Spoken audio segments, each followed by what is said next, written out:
Piece of mind. Hello বন্ধুরা, আরে বাবা এত বড় বক্স দেখে অবাক হয়ে যাচ্ছ?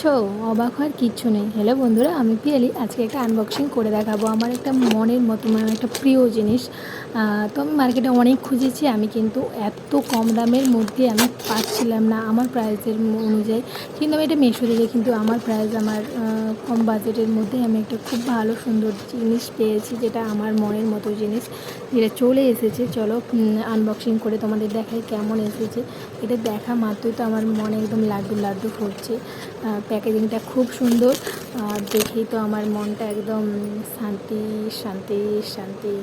সত্যি আমি চেয়েছিলাম আমার বাড়িতে একটা বড় ধরনের ভগবান বুদ্ধদেবের মূর্তি রাখার, সেটা আমি খুব কম প্রাইসে মিশো থেকে পেয়ে গেছি। আমি এইভাবে আমার ভগবানের স্থানে রেখেছি ভগবানকে। তো তোমরা যদি চাও ওই ধরনের বুদ্ধদেবের মূর্তি বাড়িতে রাখতে, তো তোমরা কিন্তু মিশো থেকে অর্ডার করতে পারো। আমি লিঙ্কটা দিয়ে দিচ্ছি। তো কেমন লাগলো ভিডিওটা একটু লাইক কমেন্ট করে